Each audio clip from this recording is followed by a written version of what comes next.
Welcome back, movie fans. This is the podcast that will suck the... What does that look? Nothing. What was that look? What? Are we on? Yeah, let's on. do it. My microphone just fell down, so I was like, fuck. Oh, no. Just Angus had this shocked look on his face, like I did something wrong. You know what it is? I was looking at the toolbar at the top of my screen and realized that my computer is plugged in but not charging, and I was like, "What's that? How can that be?" So I'm trying to find something to wedge under the dongle so that it'll charge. That's what that look was. Unrelated to you. Carry on. Yeah. By definition alone, they're inferior films. Films. Sequels suck.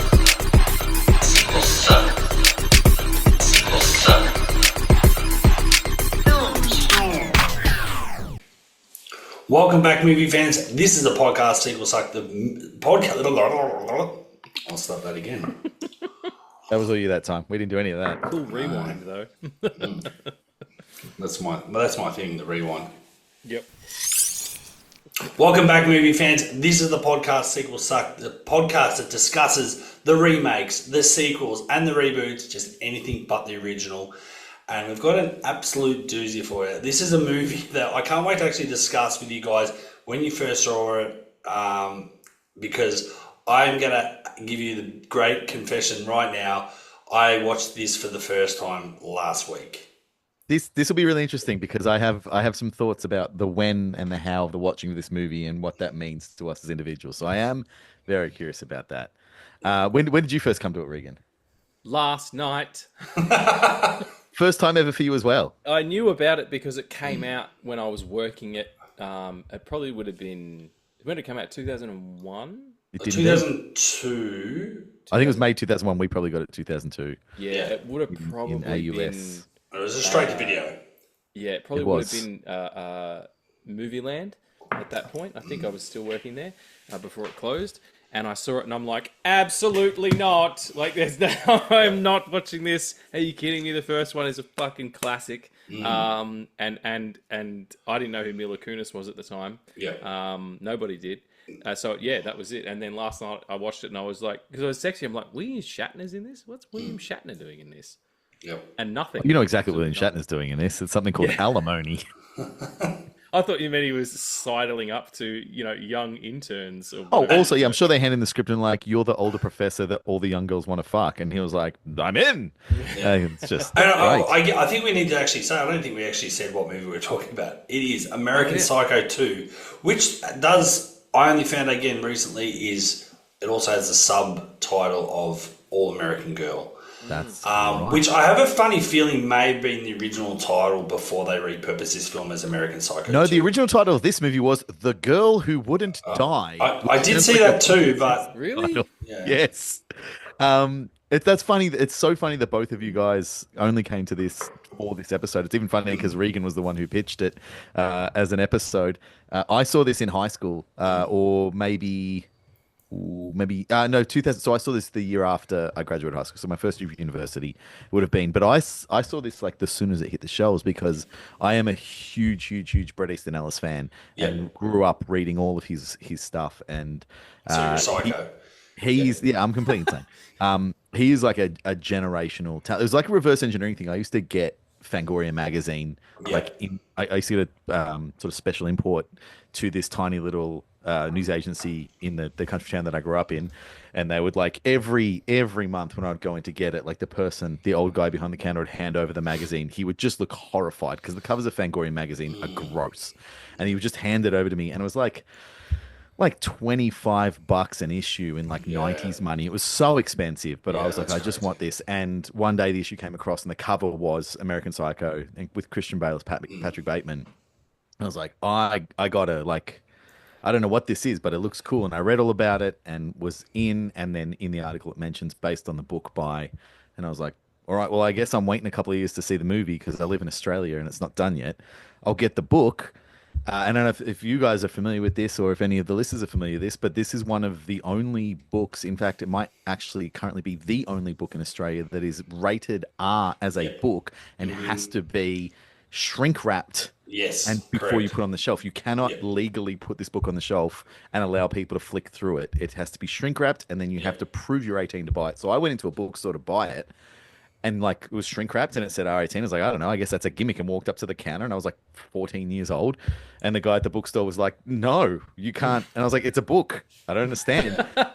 What And is this, thankfully, Nazi Germany? yeah, well, thankfully I was at the shopping center with my mum that day, and I went out and she was like, did you get your book? I was like, they wouldn't sell it to me. She said, why? I said, they said I wasn't old enough. She's like, what? And walked in and looked at it, and then walked with me over to the counter and said, he wants to buy this book. And the guy said, I can't sell it to him. She's like, I want to buy this book. And he was like, okay. And then she made a point of looking at him as he like handed her the book in the bag, of giving me the bag, Yeah, and yeah. then nodding at him and walking. But that was the beginning of the love affair, and I read the book and was obsessed, and read all his books and watched the movie and was obsessed with the movie. Slightly like perturbed and confused and a little bit upset with the movie first round, because if you've read the book, different vibe, man. Very, very, very different vibe. So when the sequel came out, I was like, how? But also great. And I did know Mila Kunis because I knew her from 70s Show at that point. Yeah. Yeah, sure. And I was like, hot, and love her, and she's great. Let's see where they go. And pre-credits, I was like, oh, Yeah, that's where they're gonna go. Oh no! and I have not watched it again since I watched it when it came out, by very deliberate choice. I've never felt compelled in any way to revisit this movie until this was thrust upon us for this episode. It's too bad they didn't have IMDb back then, because you would have realised that Brett. No, they did. IMDb was around back then. Did they? Well, it In- wasn't on in your its phone that you absolute could be on it infancy. while you Yes, watched yeah, the yeah, fucking thing. And you would have correct. found out that Brett Easton Ellis roundly and wholly distanced himself from this and said, "It is not canon. This has nothing to do with me or all my creations." Yeah. And it's my understanding as well that it was another movie, and they just fucking shoved American Psycho in there, and obviously reshot the beginning to do the prologue of her actually killing Bateman. Spoilers, by the way.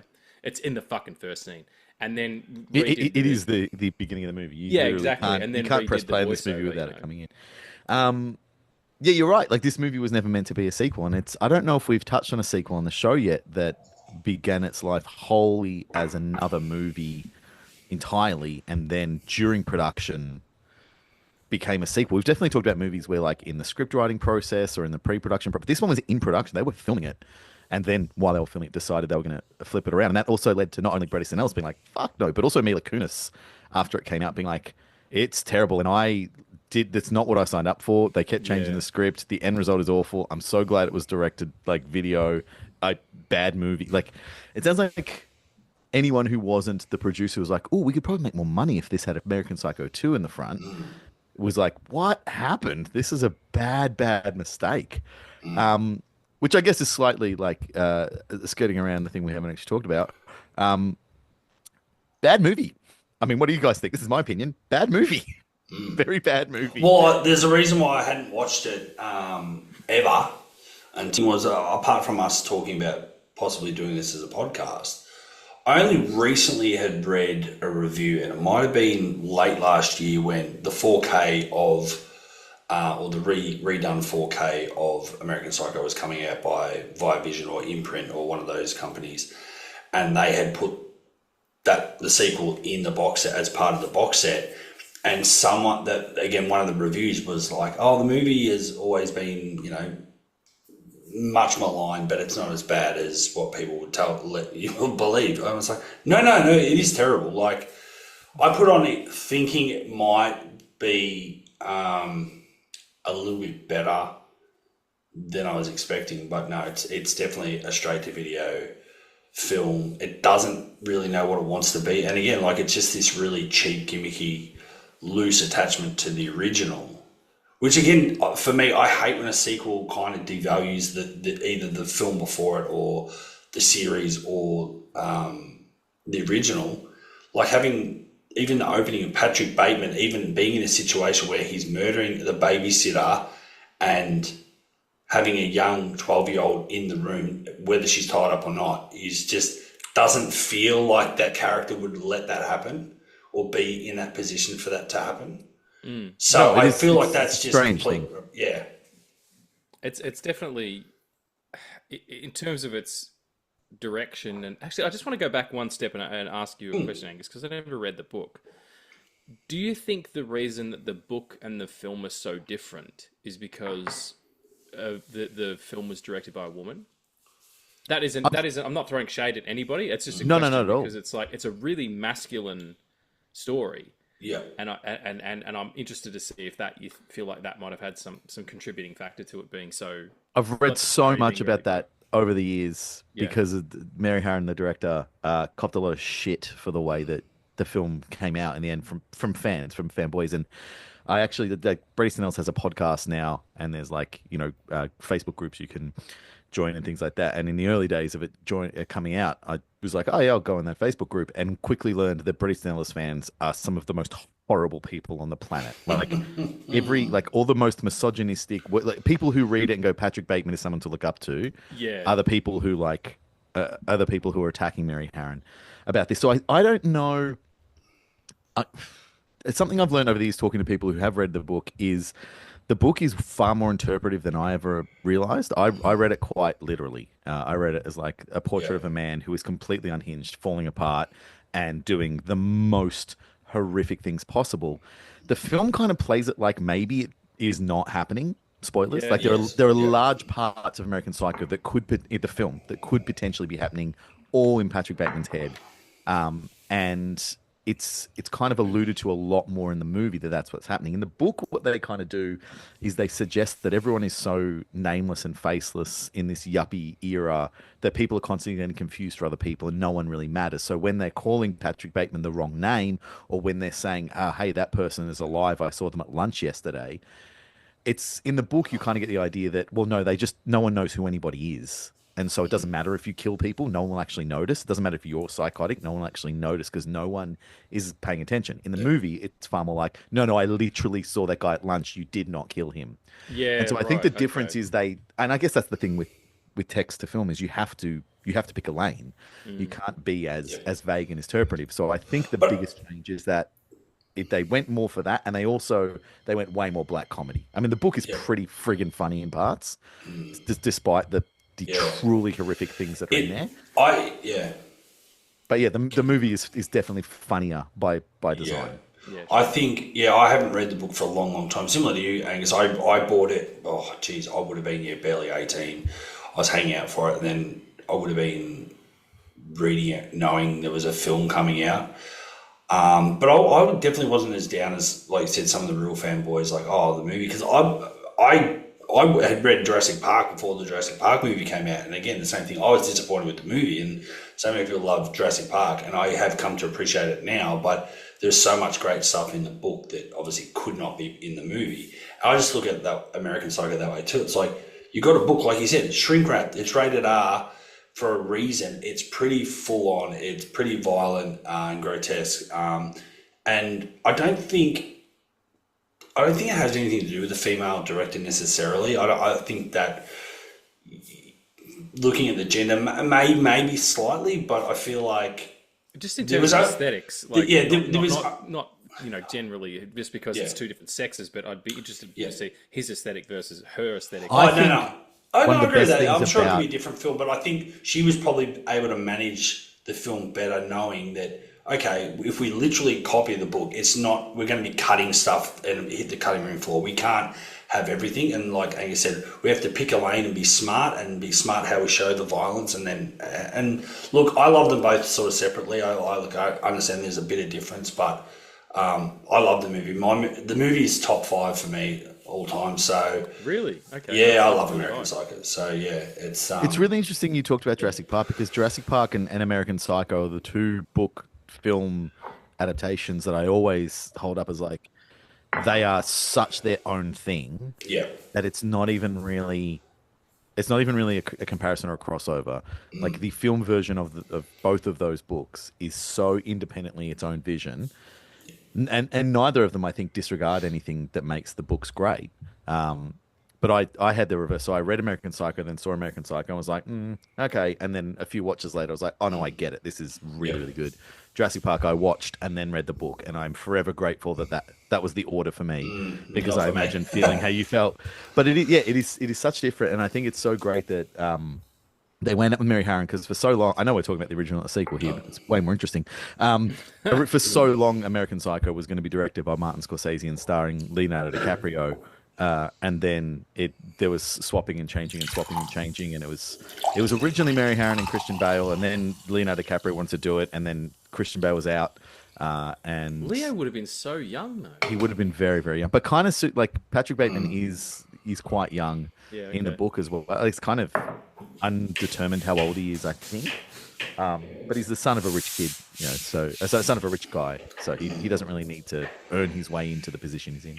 Yeah, sure. But yeah, Scorsese came on, and then DiCaprio came on, and then DiCaprio left, but one of the great stories is about how the whole time, like once Christian Bale and Mary Harron got kicked off the film, the whole time DiCaprio and Scorsese were prepping the movie, which got quite a way down the road, Christian Bale was still calling Mary Harron and like going through like, the prep and the idea. He was still doing the workouts. He was still doing like, yeah, so I really think with this scene, and she was like, Christian, we got fired. Like, it's over. We're not making the movie. They're literally making the movie with someone else. He's like, no, we're gonna make the movie. Trust me. And just like he just kept going and just willed it into existence. And then all of a sudden, Leonardo DiCaprio was like, oh, maybe I just want to produce. Maybe I don't want to be in it. I'm not sure if it's like quite the right move. And once he was like, I don't know, Scorsese was like, well, I don't want to fuck around and find another like Patrick Bateman.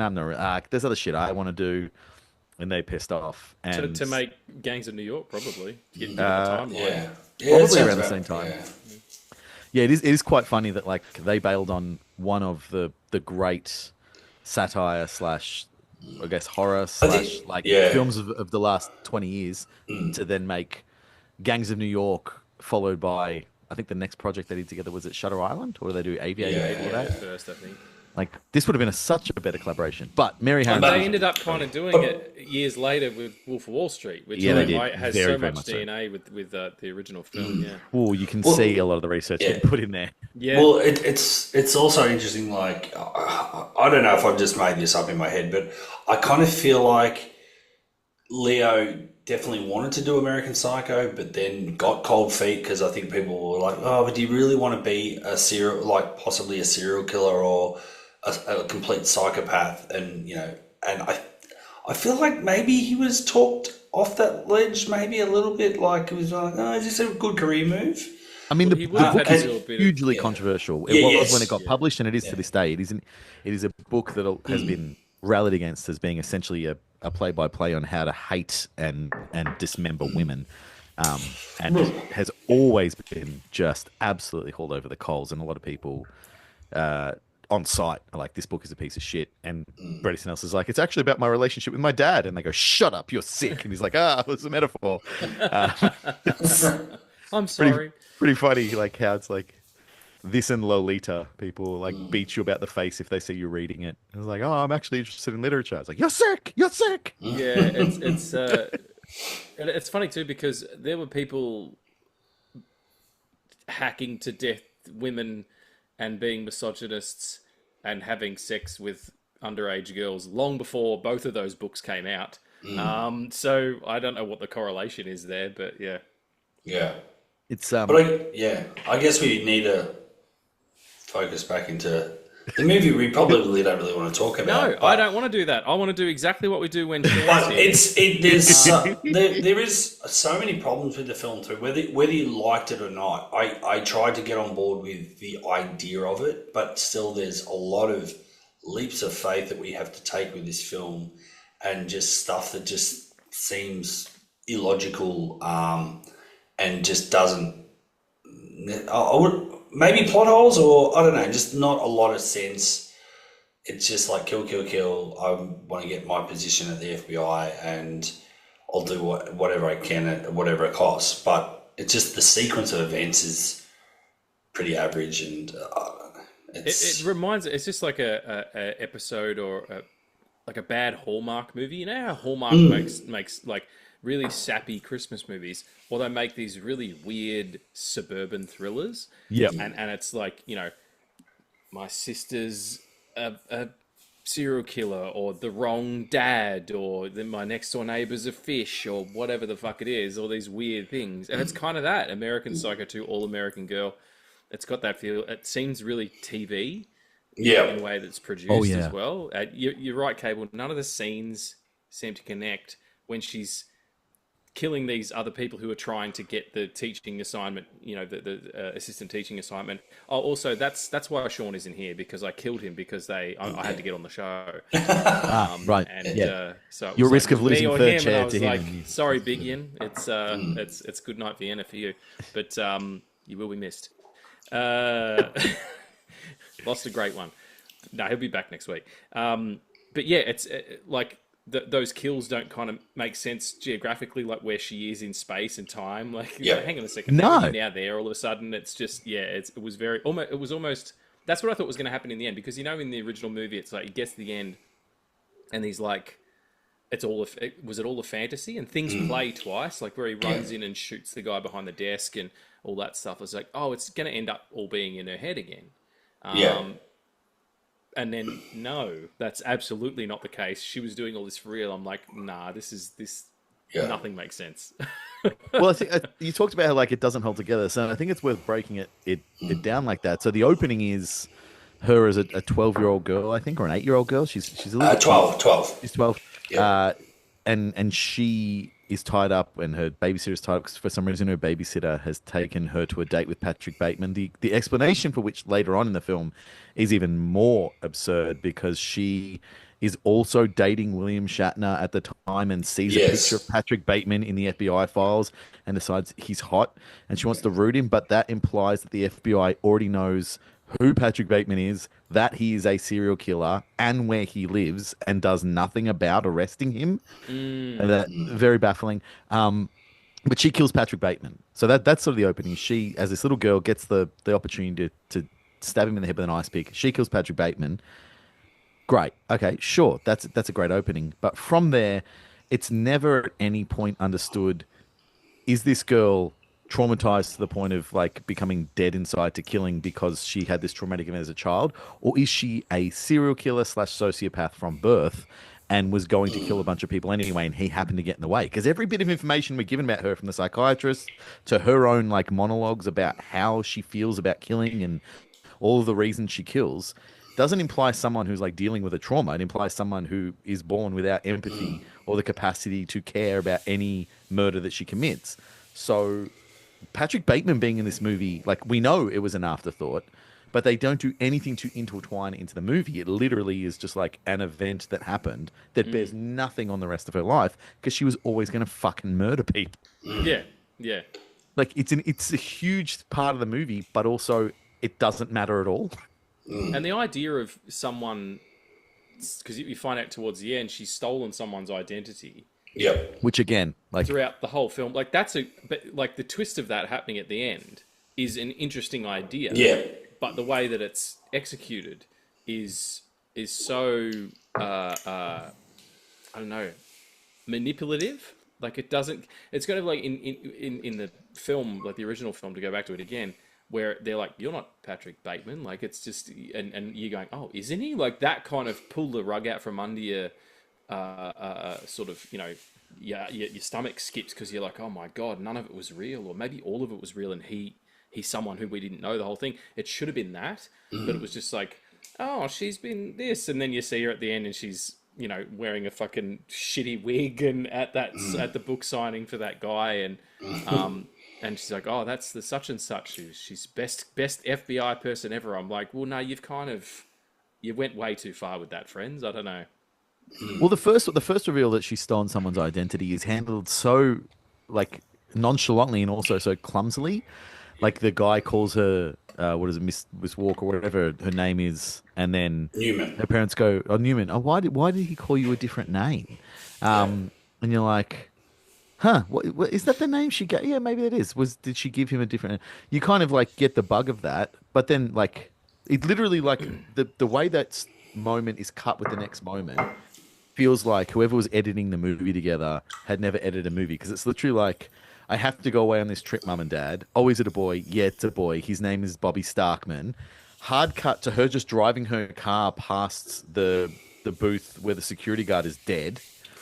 Yeah. Then hard cut to her in her dorm, where she opens up the cupboard. She's like, "Ugh, you stink." And there's the dead body of the girl in there. The original girl, yeah. And it's like, is this really how they're revealing this to us? Like, they're just like, oh, that's not her name. Open a cupboard, there's a dead body. Like, oh, we're not doing any kind of, you know, tension release. We're not doing any kind of like double fake out. We're not even doing any kind of like, let's let the audience understand this before we blatantly explain it to them. It's just like, yeah, no, I killed. Did I not tell you that at the start of the movie? Oh yeah, I killed this person and I took their identity. Obviously, duh. I've been talking to you the whole film, but I didn't mention. Well, I never stop fucking monologuing in this movie, but I forget to mention that that's not me. Yeah. Well, what was I thinking?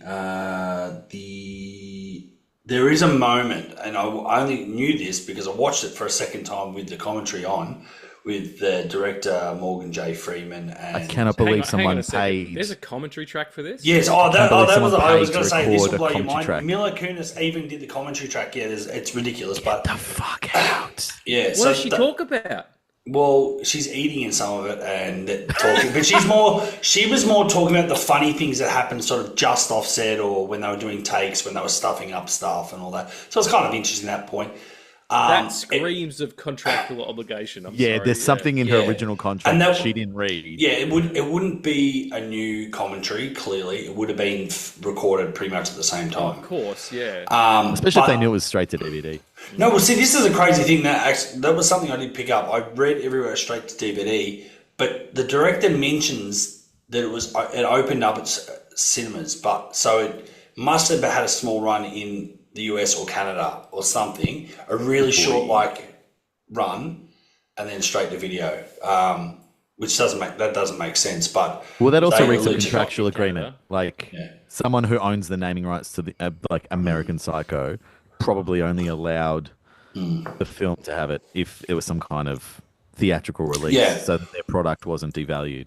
Yeah. So the little hint that she's stolen their identity. I'm like, I never noticed that the first time I watched it because it's a very blink and you miss it. But when she brings the boy back to her room, they've gone out for dinner, she goes to seduce him in the room and then she kills him. Just before he is killed, he's on the bed. He realises the tarp kind of under a mattress or whatever. I go, what the hell is he with the bed? And he looks at a photo on the bedside table. That's the actual girl that's dead already, the real Rachel Newman. And then the ice picks behind that. But you just see it. It's so sort of blink and you miss it. You wouldn't really necessarily pick up that that's a different person. Like you might say, oh, that's a friend or that's a sister or something. Not necessarily the girl. But that's the hint that this is someone else's room, not even hers. So. Okay, well, I have a question about that then that leads to the larger question I have about this. So she wants to go and do this university course because that's the course that's going to get her into Quantico because she wants to be an FBI profiler and catch serial killers. That's her goal. She tells us over and over again that's her plan. Mm-hmm. That's her destiny. It's her destiny. So she kills this girl who has no parents so that she can take her place and then assumes her identity. Mm-hmm. Why would you leave a photo of the girl whose identity you've stolen in your room for everyone to see? Well, she's obviously not having too many visitors, but I totally get it. And she talks about how she has a perfect 4.0 GPA. So she's smart, but if you have a perfect 4.0 GPA, how come you couldn't get into the course on your own in the first place? But never mind that. If you're so fucking smart, you're just leaving the photo there for everyone who walks into your room to see. And it's not like she doesn't let people in her room. There's multiple scenes where she has the other friend who is rooting William Shatner in the room with her. No, see, that's something else I picked up in the commentary. They're actually supposed to be different rooms. And so... Jesus Christ, exactly. This movie is atrociously put together. 100%. So, in fairness, I'll play devil's advocate for them. They had a 20-day shoot. They were shooting 19-hour days, Monday to Friday. Shit. And filmed in Canada. They were on a campus in Canada. Obviously, like I said, it does feel very TV movie anyway. But because at one point I did think both of these girls were friends and they shared the dorm because that looks so similar. Same. And then in the commentary, you find out, it was the exact same room. They just redressed it for one girl's room and back to the other, or vice versa. They shoot all the stuff for Mila's room and then the other girl's room. But I always thought they look so similar that was the same room. And how many days? This 20-day shoot. How many days did they have Shatner for this movie? Because it feels like they had him for about 9 hours. Yeah, it's Like, a day. Don't It's a know. day. They Absolutely. would maybe a couple of days, bro. there's that scene, the first scene he's in where he has like he writes nicknames on the chalkboard, and they're talking about like what if this is the course that's going to get you into Quantico. This is the most prestigious course ever, and he's literally going in and talking about nicknames, Yeah. which he also barely does. But there's a scene that's meant to take place, I think, like a week later, back in the classroom, and Shatner's wearing the exact same outfit, and behind him on the chalkboard, nicknames are still written on the board. I was like, okay, so you just shot him in this room once, and you're just cutting it up throughout the movie. Yeah, that doesn't like you didn't surprise even. They didn't even not, have a continuity guy go, oh shit, we've got to wipe nicknames off the chalkboard because this next scene doesn't happen in the same day. Like, We'll fix it in post. Don't worry about Yeah. it. It's all good. Speaking Wow. of post, though, you said it's really badly edited. Whoever edited this, God bless them. They must have been on fucking Zoloft or something, because this is it is so meandering. Like the original, and not to compare them, but you should, because they're sequels, and you know. Well, this is what we do. This is the podcast. This is the podcast. So it has a ferocity and a kinetic energy that is like to beat the band. The scene where him and Defoe have their first kind of meeting in his office, like, is so is so fucking tense. And yeah, absolutely, that's because you have information that he doesn't have, and also Defoe was playing it like, every time he was doing a take, the director would be like, okay, you don't know that he did anything. And in this one, you do know that he did something. So all the takes are really scattered of like what information Defoe actually, his character had during each take. And that's a huge part of it. But just the patience of the cuts and the stillness of them as well is like so important. And this thing, like I said, it's just like, it could have been an episode of fucking Dawson's Creek. which is something Dawson that the gets director of this murked by movie directed. What, sorry? This director directed episodes of Dawson's Creek. Of course he and did. also, while you were talking about the editing, I looked it up, and the editor of this movie is a man named Mark Sanders, who almost exclusively in his career edits movies by the name like The Good Witch, Charming Christmas, For Love and Honor, I'll Be Home for Christmas, which, if you can't tell, are all Hallmark movies. What did I say? So you fucking nailed it, mate. There's very it clearly a feels it. tone. They're like, grab that guy from over there. The other one as well is the kid who plays the semi love interest, the one who doesn't have a Connie. Yep. Tell me in what universe does an American college student not have a fucking rubber on him immediately at all times? Like, Yeah, he'd have especially one strapped like to his that guy person. who's taking this He's- girl he's out on a actually date that he Canadian, clearly wants to bone. Well, okay, that's true. He's Canadian. Maybe they're a bit, a bit nicer about it. But that actor, he was in Dawson's Creek and stuff, and he was also in The Big Hit. He's the young guy. He was in The Big Oh, Hit, yes, yeah. that's where he's. Oh, Yes. I couldn't work out where he's from. Yeah, I As love soon as it. I He's saw him, the I was one like, with Lou Diamond Phillips, that they're talking about the Trace Buster, and he's like, plug and play, motherfucker, yo! Like, it's just So good. it's so fucking 90s. But anyway, he must That's have a very underrated film. But anyway, let's move on. Hugely underrated. I wish it was a sequel and we could talk about it. But he has gone on to have a fabulous career doing shit like this, because he was also in the sequel to Skrulls, the Joshua Jackson Yes. picture. with another sequel guy from this to- movie. There's two guys from this movie who are in the Skulls too. Oh, really? They Yeah. must have been shooting on another lot, and they just jumped over. Cruel Intentions too, where he plays the young Sebastian. Oh, yes, that's where I know him from too. Yeah. And he was in Species 3. So just a stellar career from that young man. This man just killing it. I He love works. He loves it. work. But and You talk. I was just going to say, at least that was the one thing. It was only momentarily, but at least they tried to make him look possibly like he was the killer of the Of the reception lady. reception. Yeah, the Yeah. course receptionist, whatever. They kind of did that whole really good split where he had a hoodie, he's going to her place, and you go, I'm pretty sure it's going to be her, but he has a motive as well, and maybe anyway. Again, Yeah, no, you're absolutely right. Another moment where Mila Kunis' character, whatever her real name is that we never learn, she tells us that she's a genius, that she busted her ass off to get here, which we never find out if that's true or not. Is she actually smart or not? But she doesn't know that freshman can't apply to be the teaching assistant. Like this, her whole life is about this one thing, and she doesn't know that very, very crucial piece of information. Like it's just, and it would be fine if she didn't know, and the movie played it to be like, yeah, she's crazy. Like she's crazy. That's why she doesn't know, because she's not actually smart. She's just fucking decided. Like we needed to cut. We needed a flashback scene where she met the actual Rachel before she killed her, like at a bar or something. Because when the flashback happened, she's already in Rachel's room. Well, if you're not going to the school, how did you meet this girl? How did you get into the room? How did you find out that her parents were dead and wouldn't miss her? How? Just give us one, like, I don't know, 30-second flashback where they meet at a bar and she's talking. She's like, oh, my parents are dead and I got into this course and I'm going to be a profiler. And she's like, what's a profiler? And she's like, we catch serial killers. And she's like, huh. And you see this moment, she's like, I want to do that. And so she kills the girl. Like, just that one thing would have made this movie 50% better, because you'd be like, oh, right, she never actually decided at 12 years old she was going to go and become an FBI agent and catch serial killers.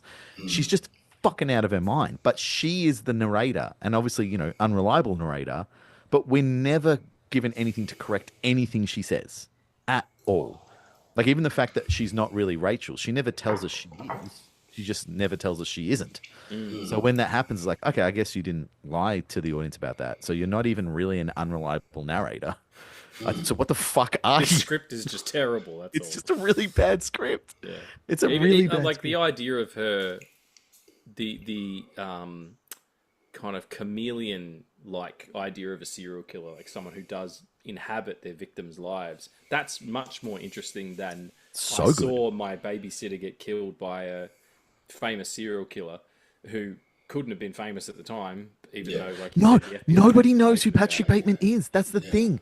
Nobody knows. So when they're like, it was Patrick Bateman, it's like, you telling that to an audience might as well be going, it was Steve Miles. You know, that guy, he killed 37 women in the 80s. He was never caught and no one knows who he is, but it's Steve Miles. And like, and that's the idea of that movie is the ambiguousness of Jason Bateman and the ubiquitousness of his type. Patrick.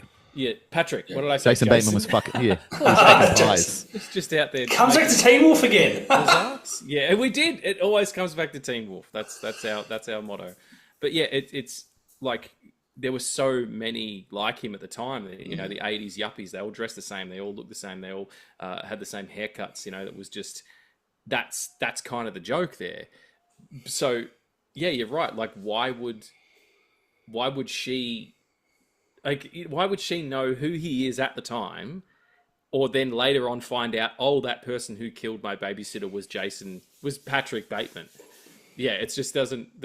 Those two ideas don't connect, and I think it's because that scene was added at the very last minute because they needed to turn this into a sequel to a popular movie as opposed Even to. the Like, weird I don't know why you wiki need to do thing. that. Just like Mila Kunis is a not big enough draw.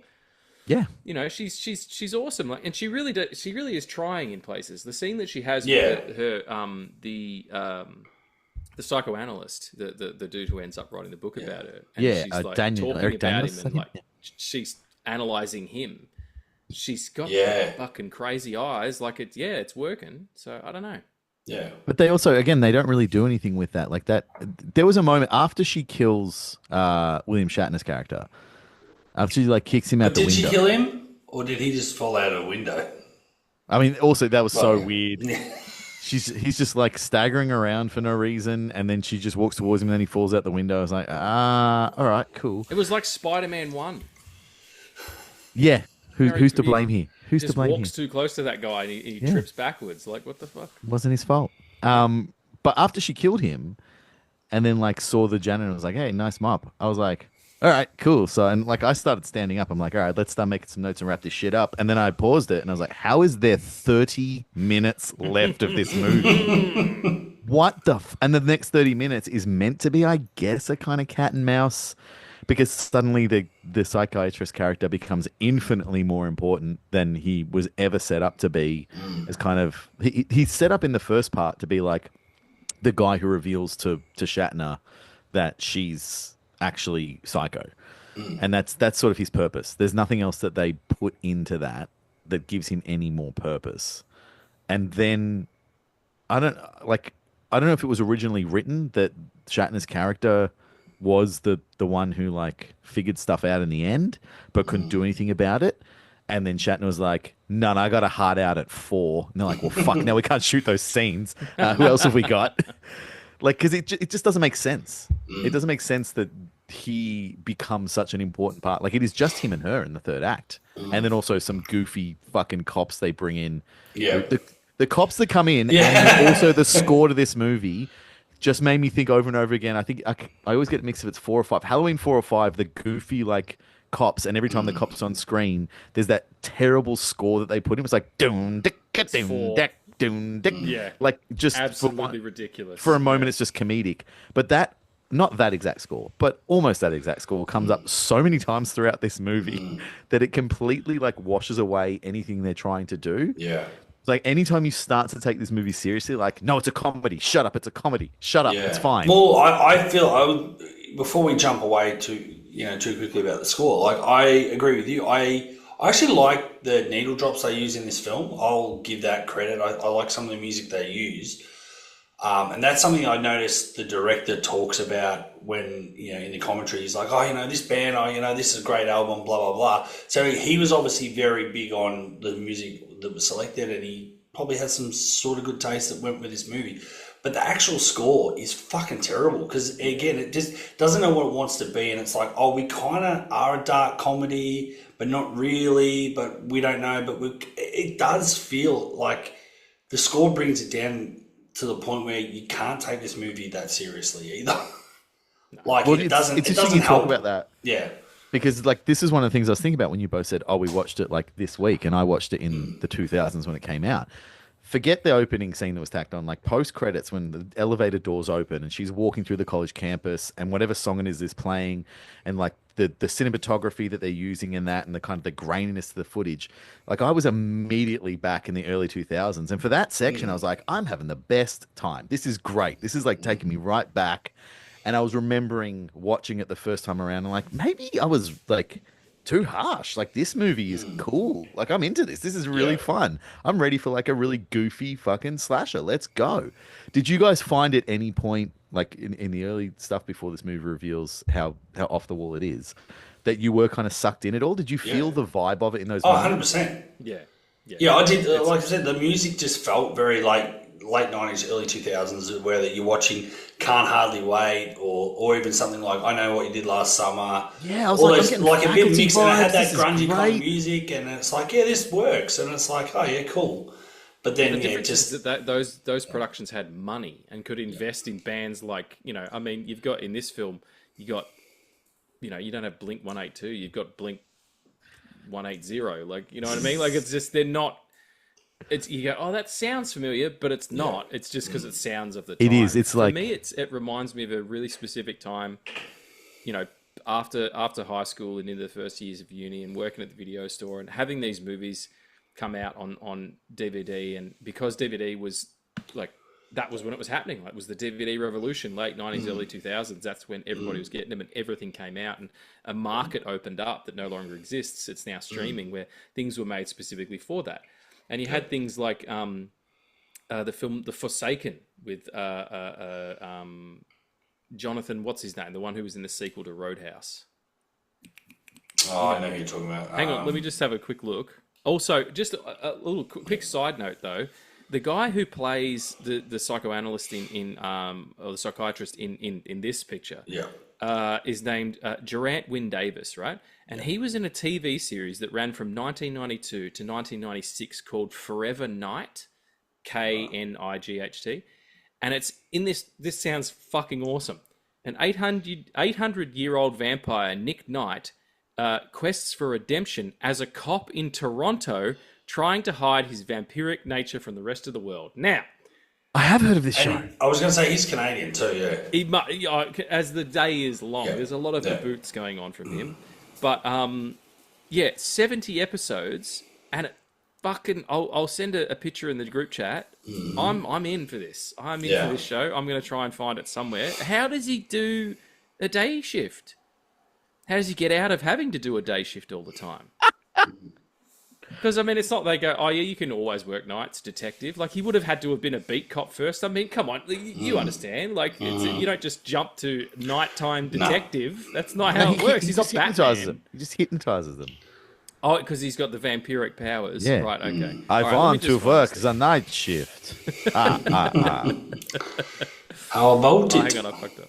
All right, so I'll find this thing and then I'll come back to that dude. Hang on. Roadhouse. The score for American Psycho 2 was done by Norman Orenstein. His only other credit that I can find is he also did the score to the RoboCop miniseries called RoboCop Prime Directive. Ah, yes. I have heard And then of that. that's it. He That hasn't- also filmed exclusively in Canada, if I remember. Yeah, he hasn't had a prestigious career. I can't find... And in fairness to Norman, it may not be a terrible score from him personally. It's just the choice of musical, how it's directed. I don't it's think just the score it doesn't. is bad. I should clarify. Oh, Listening to it like independently of the film, Yeah. I don't think the score itself is bad. I think it is a bad score for this movie. yes, that's And what I I meant. don't- I'm not saying the score's necessarily Yeah. bad. I just think it doesn't go. It doesn't help.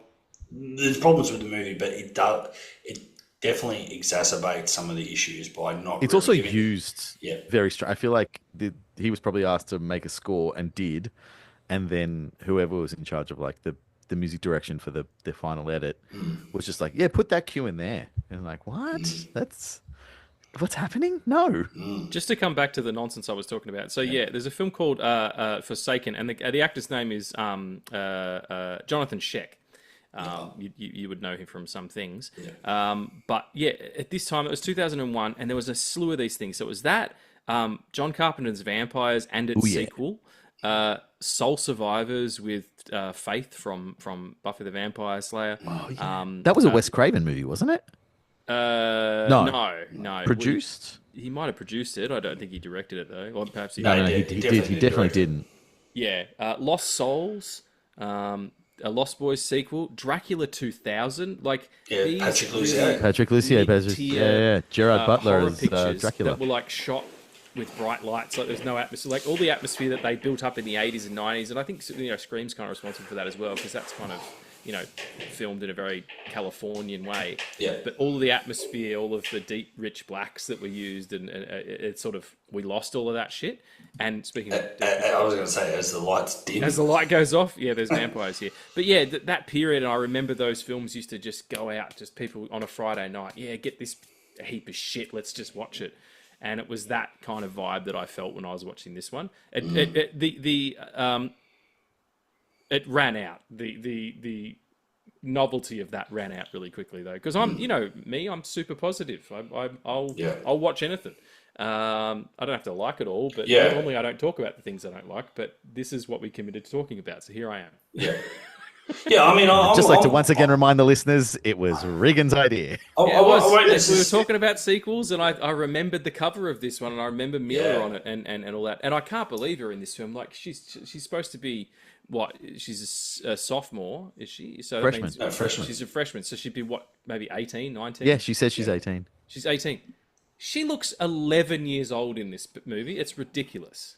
Yeah, also you can tell that they shot it in Canada but forgot to remember that they were shooting it in Canada when they go out for dinner. And she's like, I'll have a glass of the house red. And I was like, bitch, if you're in America, 21 years old before you go into that that's shit. right. And no one is questioning shit. You guys forgot that you're not in America. I thought that too, but then I did wonder if that went under the radar because they were in a fancy restaurant and also the waiter was kind of new and nervous. And that's... Yeah, that waiter... Didn't question. He was French, apparently. Yeah. That are not in this movie.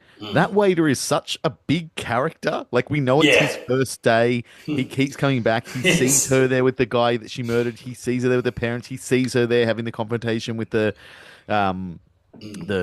professor. I was like, oh, it's going to be one of those movies where, like, in the final act, in the final frame, he's going to undo her grand plan because he's going to be like, that's her. And she's like, shit, I forgot about the waiter. He recognizes me. And it all falls apart. Nope, he just goes away and literally does not matter. I don't know why we spend so much time with this man. Yes, I agree. It's like it's a red herring. They're not trying to redirect you or anything or make you feel like something's happening that it's not. It's just like poor choices. And they have this Really like recurring poor thing where he keeps like trying to get people to order too fast. Yeah, He's yeah. like, would you like? Are you Yeah. ready to order? Like, he keeps every time he says, "Like, you ready to order?" I'm like, "Oh, can you give us a minute?" That's a recurring thing with him. And I know this is like nitpicking the tiniest of nits, but also like the reoccurring thing with him is that he keeps trying to make people order too fast. And then when the father is at dinner, he's making a big deal about the fact there's like, I know we're going to eat, but I don't know when. So obviously he didn't order fast enough and there's been too big of a delay. So which one is it? Is he shit? Is taking orders too quick, or is he shit at taking them too slow? Like, you It shouldn't give me depends. enough information that I have time to think about this movie. But you're right. Right. It's just way too much time spent with a character that you do not need to be spending time with, unless What the fuck? unless they had another plan for him at some point. I have And no it got idea. removed. Yeah, you're absolutely right. It could have been that cutting room floor kind of situation. Like, oh no, he doesn't fit into American Psycho 2 anymore. He would have fit into the girl All who's American Girl. what was it? The girl who wouldn't die, which sounds like a girl who title wouldn't from a die. fucking Simpsons episode. Yeah, he was like a Dexter style killer who was ends Well, up you know what? killing her Probably or would have made something. sense. It turns out that he's actually the real Rachel's brother, and he's been investigating her death, and that's why he's gotten a job at this fancy restaurant. It's like, it's my first day because he just got into town. And he's putting clues together, and He like, drops "You're the not French Rachel." accent and peels off the mustache. Aha! Like This whole time you thought that I was waiter, but I'm actually Walter. Inspector Clouseau. That's the kind of writing I expect from this movie. Oh, jeez. I am Walter, Jessica's brother, and I found you out. So We got away from it if it was one of those pesky kids. So this movie is supposed to be roughly set over like the space of about a week. So Yeah. you know, it's pretty fast paced. It's a very short film, and that's probably a good thing. But again, I believe the expression is mercifully short. But I do feel like, you know, even the some of the kills, like like I was saying earlier, like don't make logical sense. Just ridiculous, because like, well, how does someone not realize there's someone got a fucking, you know, they've got a ice pick in the ear sitting in the library? Like, what? How quiet is this library? Like that he hasn't been found yet, or you know, like just stuff like that. And then it's not impossible. I get it, but I thought it was comical when the friend that was sleeping with William Shatner decides that she's hanging herself. And she puts a post-it note on, like, is it like someone's hanging themselves and putting a post-it note on as their fucking as their suicide note? Like, come on, really? And then the crazy thing was, she's wearing that dress that somehow Mila Kunis has later to try and trick. So I'm like, how has she got all this stuff? Also, when she quote unquote hangs herself, there's nothing for her to stand on. So as soon as anyone walked in, they'd be like, "Well, obviously this is a murder because you could not have hung yourself. There's nothing for you to stand on down here." Yeah. I don't So think the law enforcement community in this town is really much to go by, because she takes them for a ride, and like you said, she's a fucking idiot. So Well, I do want to yeah. rewatch just that one moment where the psychiatrist goes to the police station, and they're like, "Oh, we've had a couple of these cases all happening in the last couple of months, and we had this Rachel girl," and they pull out a file on Rachel, because they still have the file even though the case was dismissed. But I swear to God, when they open the file, there is a photo of someone in that file. So all they would have had to do is just like look at the photo and go, "Oh, that's not the girl we saw when we went to her dorm." But instead, they just kind of close it and put it back in the thing. I'm like, Maybe and it's again- like in Zodiac. It's like when, you know, the Vallejo crime people wouldn't give the information to, Yeah. you know, sure, but these the cops were the ones who went to her dorm, Regan. Yeah. They were Oh, the okay, same yeah, guys. Yeah, okay, good. It was them that had the photo. It was them that went to the dorm, and it was them that went, she's there, it's fine. But on that point, speaking of law enforcement, so this is a course to get into Quantico. So presumably, not just the people who are studying the course, but the people running the course, the people at the school, are quite good at solving crime. That would be the assumption, right? So presumably someone is going to be able to look at her student ID and go, "You don't look like that. You're a different person." But no one does at this course that is so prestigious that if you get through it, you will become an FBI agent and then go out and solve all the crimes and be the greatest detective ever. People are that dumb. Like even I just thought of this right now. Even when she goes to give her form to the woman who she winds up killing, where she's like, "Hey, I want to be a teacher assistant." She's like, "You're a freshman." Like, there's nothing. Like, you don't have to give any kind of ID. You don't have to give any proof of who you are. I went to university. You had to give your fucking ID out for everything. Oh, they fucking took my blood and I went to film school for crying out loud. I get fucking rectal examinations and all sorts of I was shit. gonna These say. things are hardcore. How, this sounds like an incredibly stupid question, but it's a genuine question I have for this movie. How is she borrowing books from the library? Right? Like, she's studying hard to stay at the top of the class. How is she borrowing a single book from the library? Because all of your fucking student IDs have your photo printed on the goddamn thing. Yeah, but isn't a barcode? Wouldn't it just be a barcode? No. You've got to, like, I mean, hey, look. If it's a school library. I was at university in 2002 when this movie is set, and if you are at the university library and you want to borrow a book, you hand over to a human being your fucking card with your face on it, and they check that shit. They're serious about it. I can't remember that being the case. You want to go to the fucking cafeteria and get a food, you have to hand over your ID card. My God. I'm just trying to get a ham roll. Fuck. It's nothing of this holds together. It's I mean it's the loosest of logic throughout the entire thing, really. That's kind of the big dig. But I was going to ask something about them particular. Oh yeah, you like I don't know because I only saw the beginning parts of this in Silence of the Lambs when Jodie Foster is she's an FBI agent in training and gets pulled from Quantico to profile Hannibal Lecter or to profile Buffalo Bill, right?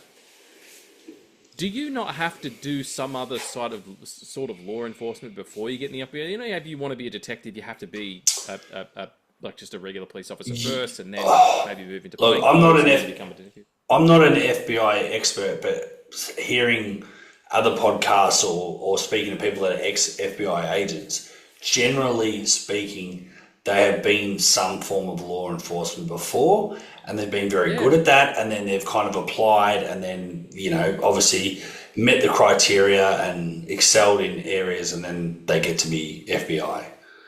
That's like how a lot of police. But I don't know that that's everybody. Start out being Marines or something, and then go into police, or be SWAT officers or something. Yeah. According to Google, the most famously accurate of all of the research tools, to be eligible for the FBI, you must adhere to the following guidelines prior to application consideration. You must be a U.S. citizen. Public record must be in good standing with no felony convictions. You must adhere. You have to be on the 70s show. You must adhere with the FBI drug policy. You must pass urinal analysis and background investigation. Your student loan repayments must be in good standing. But it doesn't say that's it. Like what you need to study, and like I'm also thinking about Criminal Minds, which is really accurate. It's basically the tombstone of FBI shows. Yes. I was being facetious. It's probably not. But that, like X-Files is the best representation of X-Files FBI is the best. we've ever had. Okay, yeah, no, all right, that's fine. But it's just like they got some of those people got like plucked out of, a hacker who was like, "You're a hacker and we want you to work for us now," or "You're in high school and you're a super genius," whatever. You were in the military. Like, is that kind of how it works, or do you be like, "All right, I'm going to be a beat cop in Brooklyn for 12 years, and then I'm going to join the FBI after I get my detective's gold shield or something"? I don't know. Okay, so if you scroll down, veterans preference. We strongly encourage military service members and veterans to apply. Veterans who apply may be eligible for veterans preference. So if you've done some sort of service, you might get preference. But really, they're more concerned about, like I clicked on it, you've got to be current on your court-ordered child support payments. That's one of the things that they point out as being very important. Mm-hmm. No engagement with organizations designed to overthrow the US government. And you've got to file your taxes. That's literally, it's word for word what it says on the FBI website. I've moved on from Google. I'm on their fucking website. FBI website, right? And this is, if we want to join the FBI, this is how we do it. You're going to get a knock on the door tomorrow, brother. Like, and they're going to be like, "You were looking up some shit." Yeah, and I'm going to bring it on. You know what? Mila Kunis, she wasn't even born in America, and that movie wasn't even filmed in the States. So, what the fuck is going on? That's what I want to know, man. I had a conversation with some people we were having dinner with last night, and I said that I watched this film for the podcast, and the woman there was like, "Oh, I love American Psycho. There's a fucking sequel." And I was like, "Yeah, there's a sequel, all right. It's called All American Girl, but it's got Mila Kunis in it, who's fucking, Russian as the day is long. Yeah. And she The couldn't name even is speak a bit English of a for the- giveaway. Yeah, she couldn't even speak English for the first few years she was living here. And also, I said to her that I was talking about is it The Rules of Attraction? Yes. The other book. Yeah. Yeah. That's And I told her that James Van Der Beek's character in that is supposed to be he is in the books. He's Patrick Bateman's brother, his Sean Bateman's Bateman. brother.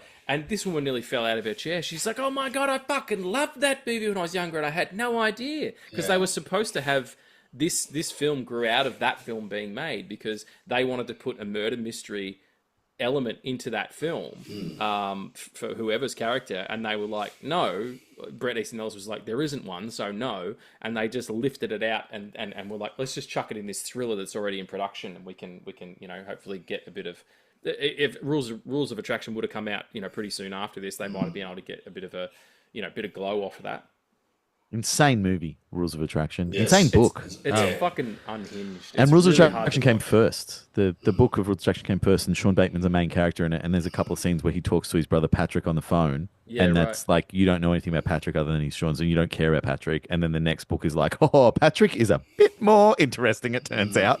Did he Fucking do great. any more like books in this? Or what were like? Has he done heaps of books, or just those two, or what's No, up? He's done heaps. So he did Less Than Zero, which is the Yes. breakout that he did like when he was a teen. He was writing in high school, and he got published when he was like 18 or something. He became like this wunderkind, and was this huge sensation. That's the And Robert that Downey came into a Robert Jr. Downey- That came into Yeah. a movie, Robert Downey Jr., Rob Lowe. The movie adaptation is a loose adaptation of the book. The movie's dark. The book is darker. He did that. He did Rules of Attraction. He did American Psycho. He did the next one. I think he did a collection of short stories called The Informants. Then he did one called Glamorama, which it's one of the only ones he's made that hasn't attempted to be adapted. It's huge. It's really weird, but it has a plot about supermodels who wind up becoming terrorists. And he wrote it years before Zoolander, and he was like, "Zoolander fucking stole my idea." Yeah, right. But Glamorama is pretty wild. Then he did one called Luna Park, where it's a straight up horror. He's obsessed with and loves Stephen King, so he's always trying to write his version of a Stephen King book.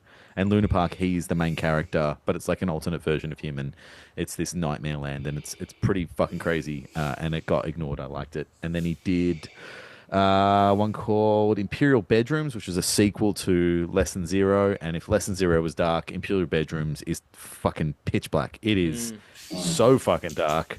And then he did White, which is like essays and nonfiction. And then he's just done one called The Shards, which is again meant to be based. It's a really interesting one. He did it during COVID.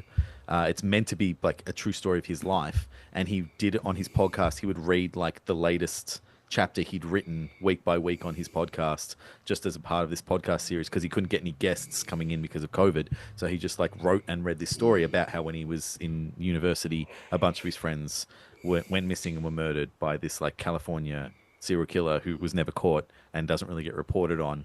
And all of these things like fucked him up for life, and he had like panic attacks and fell apart. And as you're reading, you're like, I 100% have no idea if this is real or not. I don't know if this actually happened to him or not. It would explain everything about him if it did, but also he's a really good writer. So he's written heaps of shit, and most of it is horror orientated and quite dark and really good. Yeah, right. Okay. What's the podcast called, just out of interest? It's called the Bret Easton Ellis Podcast. Oh, so he was up all fucking night thinking that one up. And who does he talk to? Other authors or? No, he talks to like weird fucking units, man. He talks to like art people. He talks to musicians. He talks to, I guess, what would you call them? Radicals. He's pretty like.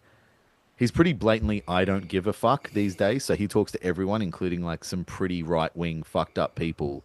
And he just talks to them just to hear what they have to say. But as a result, a lot of fucked up right-wing people are like, fuck yeah, man, this guy gets it. And he's kind of like, I actually don't give a shit about any of this. I'm kind of apolitical at this point in my life. I tried to make a difference. It didn't work. So everyone can just fucking kiss my ass. Right. Yeah, it's very interesting. I dig his vibe. And at times upsetting, but it's very interesting. Just like his work. Yeah. Well, I mean, we should try and get him on the show. You know, I'd fucking love that. I met him once, and he's just like, I don't know. He just seems like the coolest dude ever. but he's one of those guys where I feel like you could talk to him for 20 minutes and be like, this is the greatest day of my life. Or you could talk to him 20 minutes and be like, oh, I got to get out of this conversation. I didn't know what I was doing. He sounds like an actually nihilistic. Yeah, I version think of Chuck that's what Palahniuk. he's become. Yeah, he's pretty like fucking, it's all a bunch of bullshit. I just want to like do my thing. Yeah, this is Bill Hicks. This is all a ride, so don't worry about anything. He actually does talk a lot about movies. He's pretty obsessed with movies and pretty pissed off with the state of movies today and how fucking get in line, mate. Yeah, he's like they're pretty fucking bad. Take a number. He's kind of similar. He's really similar to Tarantino in that regard, where he will like vividly recall going to see certain pictures in the 70s and like the impact they had on society and culture and the world and how they affected him. And how, like, today, nothing means anything, and it's all just disposable bullshit. And Tarantino wrote a whole book on that. He did. Cinema speculation is all about that. It's great. I'm like a quarter way through it, and it's style, it's the kind of book that makes you feel like a piece of shit for like watching American Psycho 2. You're like, why? I should be watching Bullet again. Why aren't I watching Bullet or like Coffee or like any of those important movies? Fuck. The one that I watched because of that was sorry, just another tangent here. Not Rumble in the Jungle. Rolling Thunder. Yeah. With the dude who he comes back from Vietnam and gets his hand put in a grinder and then it becomes a hook and he goes to after the dudes who killed his wife to Mexico and all that stuff. Fucking excellent picture. Really, really great. I can't remember the actor who was in it though. He was in. He revived that. He really revived it. Yeah. Tarantino, like, no one remembered that. And he was like, no, this movie fucking rules. I don't think he's going to be reviving American Psycho 2, though. I don't think anyone, it's really... at any point, not even us, we're probably the first people to talk about it in 20 years. And, no one's going to listen to this episode. No. I think a lot of people will listen to this because they're like, there was a sequel to American Psycho. Yeah, that's the last true. thing I want to say about this movie, and it's kind of something we danced around a lot, and I certainly am really fucking hung up on it. So this whole identity stealing thing at a university designed to get you into Quantico is insane. Then she goes and ones up it and straight up steals the identity of someone at Quantico and becomes the youngest ever FBI agent drafted out of the class. And no one in the FBI catches that. Yeah. No one. I mean, I get as long as she filed her taxes and is up to date with her child support, I guess I don't care. Yeah. But what? Yeah. What I think it it sort of goes back to something you said earlier about American Psycho being this whole like yuppie kind of, no one really remembers everyone's name, and it's just this. I can't think of the word I'm trying to think of, but yeah, it's that world of it's. I've got a mental blank on the word I'm trying to think of. Anonymity, facelessness.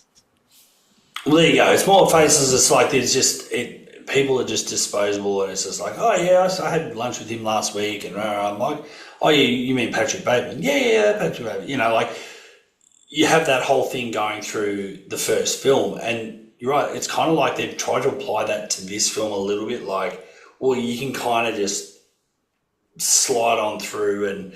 People are like, oh yeah, that's Elizabeth McGuire. Yeah, that was her. And it's like, well, that doesn't really translate to this film. Like, that's just not, like you said, it's like the FBI. Like, someone's going to know that a slightly older girl that was Elizabeth McGuire to start with is replaced by a younger girl, Elizabeth McGuire, literally wearing the same costume the girl was wearing at the start of the film.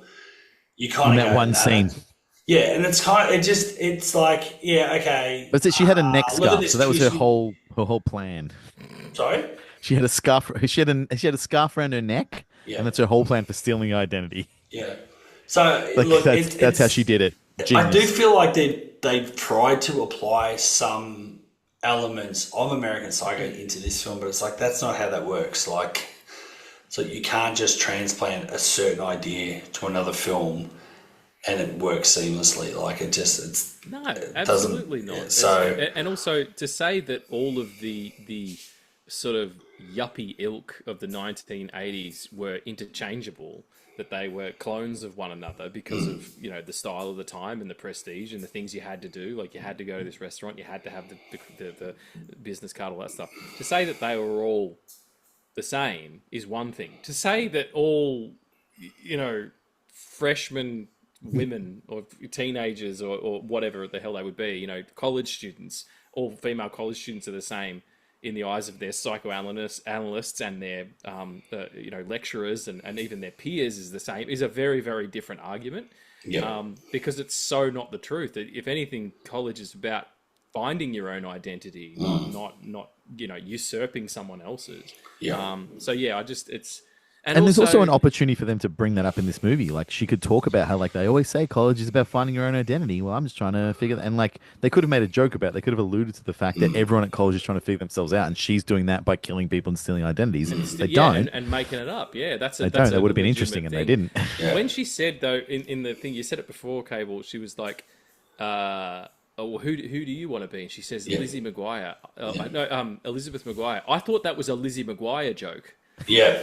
At first, I'm like, is she talking about Hannah Montana? No, what's her name? What's the chick's name? Hilary Duff. McGuire was Hilary Duff. Hilary Duff. I thought she was making a Hilary Duff gag.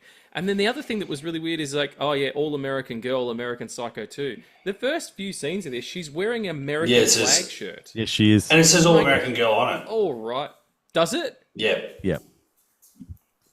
Come on! What the fuck are we doing? You don't need to beat people over the head with stuff. What are you talking about? This is just ridiculous. Do you remember how in Star Wars, Luke kept walking around with a t-shirt that said, "Hey, I'm Star Wars"? Otherwise, how people going to know? No, it said I'm the New Hope. But anyway.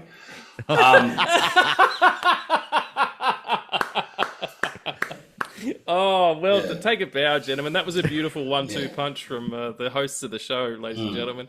Oh, that's why you come here. That was great. But yeah. Hey, I'm Star Wars. I think the problem is too, like, now that I think about it too, like they do that kind of fake out where the girl's committed suicide, so William Shatner's stressing out. He calls the psychiatrist, and there's that confusion over who they're talking about. And then so the psychiatrist thinking, oh, Rachel's killed herself. And then it's just like this whole, and again, I think are they trying to reference almost American Psycho with the whole confusion of who's who? And again, everyone's sort of so disposable and everyone's so same.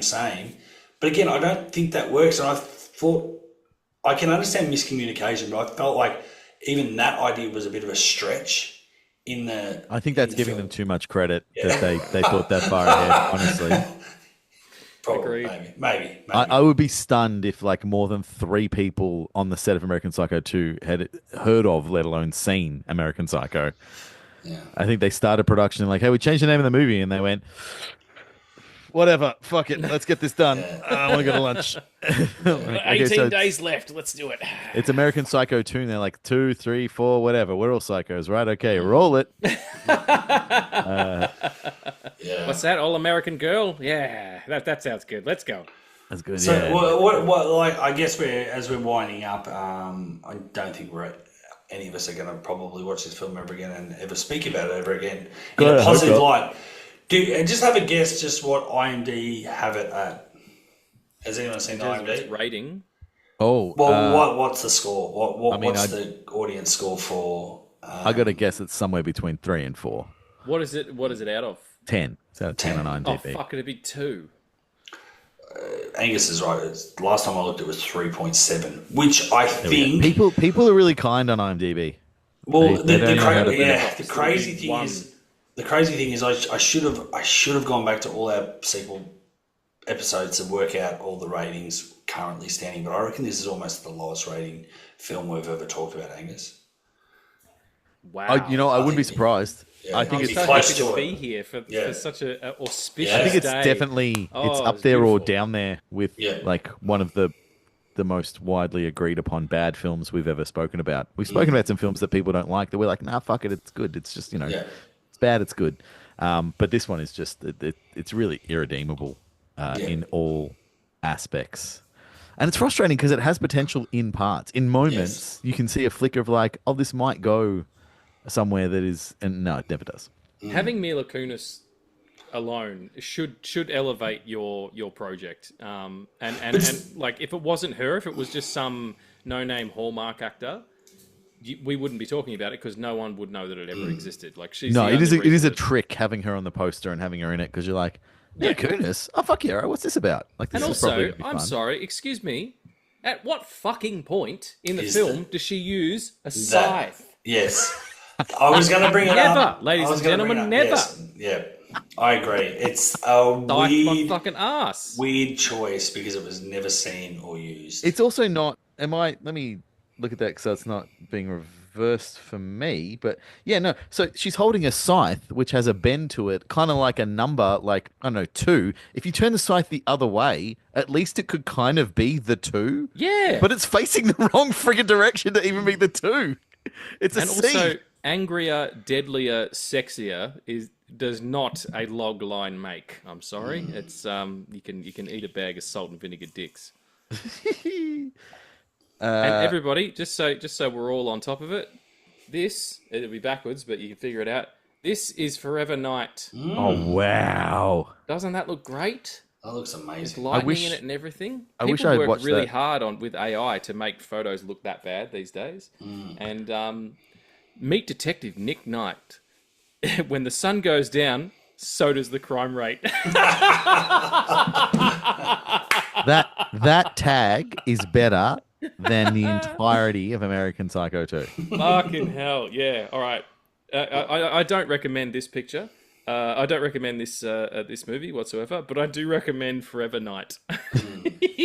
Sight unseen, based Sight on unseen. title and tagline alone. Oh, I'm finding it. It'll be on Tubi. There's heaps of shit on Tubi. Yeah. When I was looking for like some sort of material that might help me give a slightly better attitude to this, I was going on YouTube and looking for videos about American Psycho 2. There are not a lot, but one of them that I did find, the title was "Why American Psycho 2 is one of the most sequels of all time." And I read it the first time, and I thought like, oh, I've just missed the word, like most underrated or most awesome or most excellent. No. It's just the title of it is one of the most sequels of all time. It certainly is a sequel. It is certainly the most. And it's definitely, I mean, as we absolutely wind up and finish this off, it is a movie that does not need to exist. It shouldn't exist.